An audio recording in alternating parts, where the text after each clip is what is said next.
A gas station can sell you $50 of fuel and still be disappointed that you left without buying a $3 coffee. That sounds absurd. The fuel is expensive, the coffee is cheap, and the entire property appears to be built around the pump. The price sign towers over the road. The canopy covers half the site. Underground tanks, delivery trucks, sensors, permits, and fire systems all exist for gasoline. But the number on the pump is not the amount the station keeps. Most of that money is already spoken for before you arrive. It belongs to the crude producer, the refinery, the distributor, the government, the card network, and the machinery required to store and dispense the fuel.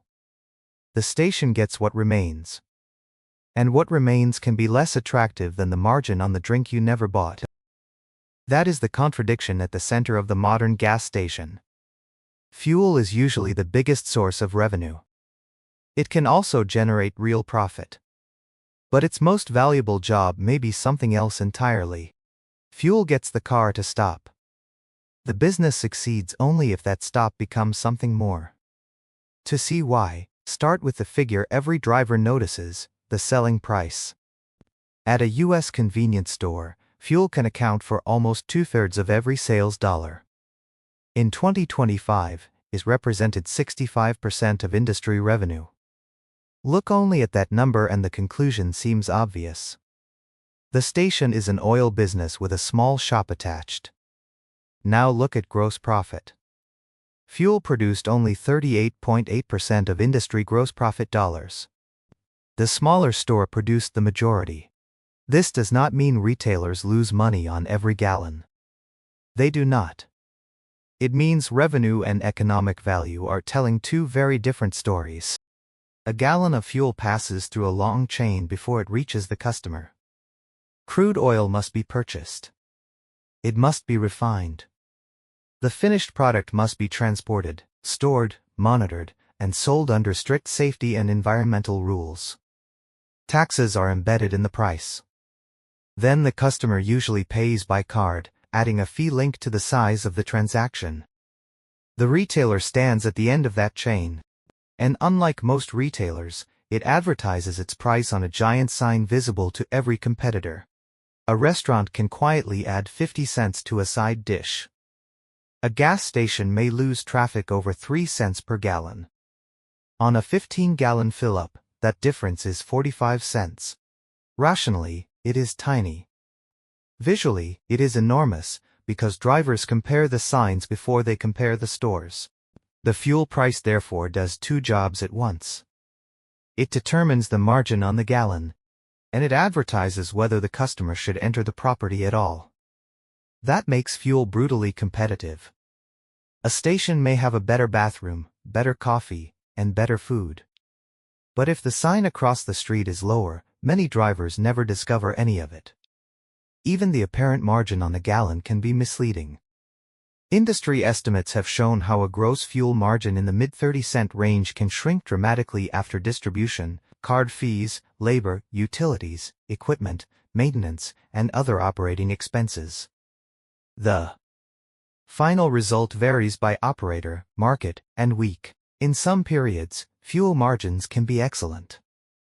In others, wholesale prices move faster than retailers can adjust their street price. So the point is not that gasoline never makes money. The point is that the $50 transaction contains far less freedom than it appears to. Inside the store, the station finally gains more control. A bottle of water does not have its price displayed 40 feet above the highway. A customer buying coffee at 6 in the morning is not comparing every coffee shop within 10 miles. They are paying for speed, access, and the fact that the product is already beside the pump. Convenience is not an extra feature. Convenience is the product. And food service makes that product much more valuable. In 2025, prepared food and dispensed beverages produced 28.5% of U.S. convenience store inside sales, but 38.9% of inside gross profit dollars.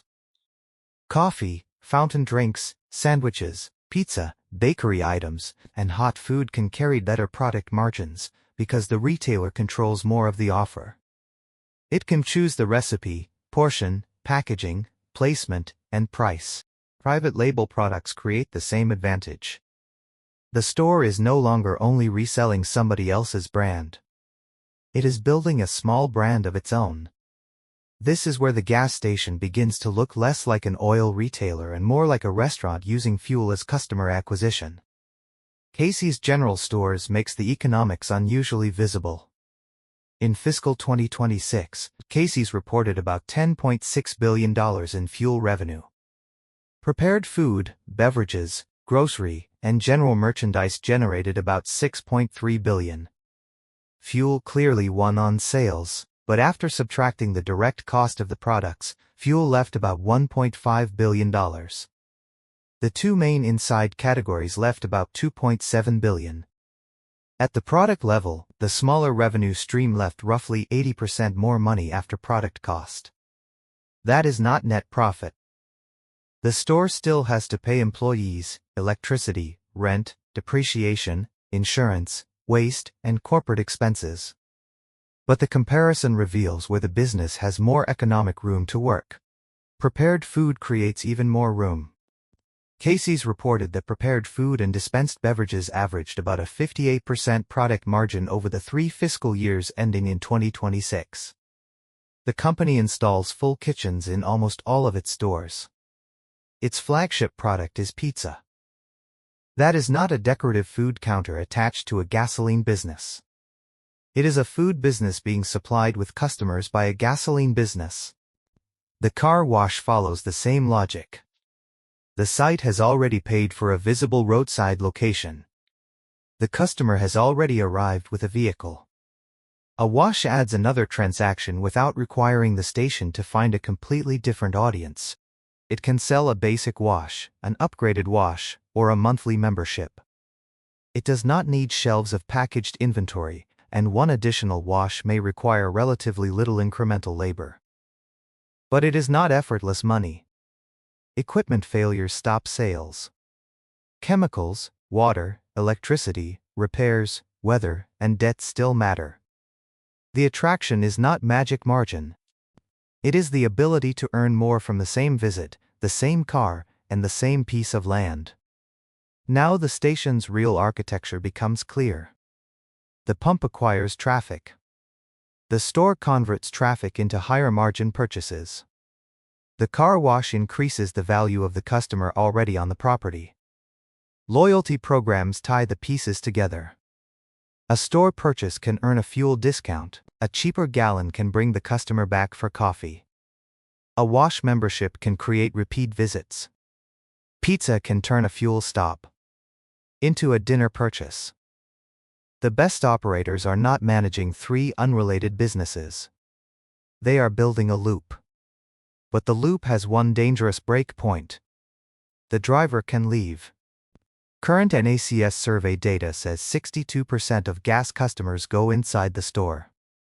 Some enter to pay, use the bathroom, or visit an ATM, so even entering does not guarantee an inside purchase. That means the station's most visible transaction can happen without activating its strongest profit engine. This is the fatal weakness. Conversion. If fuel traffic does not become store traffic, and store traffic does not become profitable purchases, the model carries all the complexity of gasoline retail without capturing enough of the upside. This is why details that look cosmetic are actually financial. A dirty bathroom can reduce conversion. A slow checkout can reduce conversion. An entrance hidden behind parked cars can reduce conversion. Cold coffee, empty shelves, poor lighting, weak food, and an unsafe forecourt can all reduce conversion. The pumps may be full while the business is leaking money. High fuel prices make the problem more painful. Because card fees are linked to transaction value, a higher pump price can increase processing expense. Casey's incurred $279 million in credit card fees in fiscal 2026. At the same time, a customer who has just watched a larger number appear on the pump may be less willing to add a snack or meal. The station's revenue rises. The customer's willingness to spend inside can fall.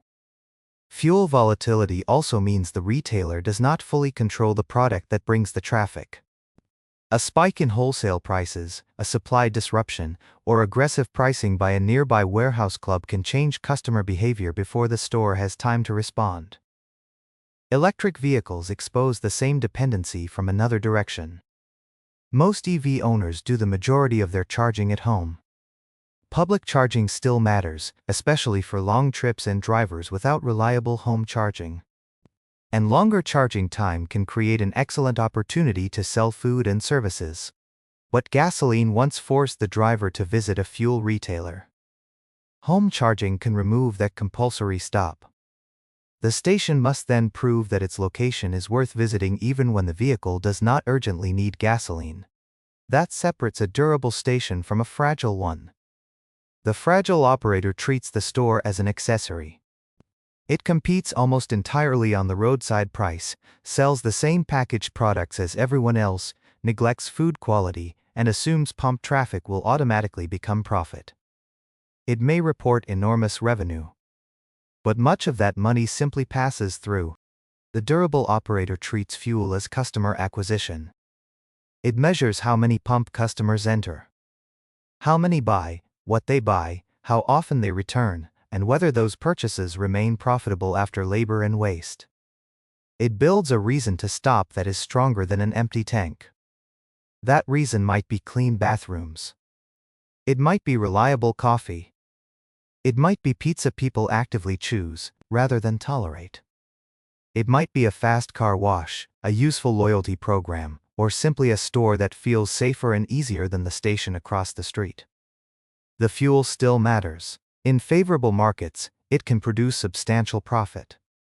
At scale, strong purchasing, logistics, and pricing systems can make fuel a powerful earning stream. But fuel alone does not explain the business. The driver sees a $50 sale. The operator sees wholesale cost, tax, freight, card fees, maintenance, labor, and competition. Then the operator watches the driver. Does the car pull away? Or does the door open? That second action is where the station gains control. It is where a commodity transaction can become a retail relationship, a food purchase, a loyalty habit, or a recurring service. So the hidden business inside a gas station is not simply coffee, pizza, or car washes. It is conversion. Fuel buys a few minutes of access to a customer. The store has to turn those minutes into margin, and the entire model becomes fragile when the most expensive product on the property brings people in. But nothing persuades them to stay.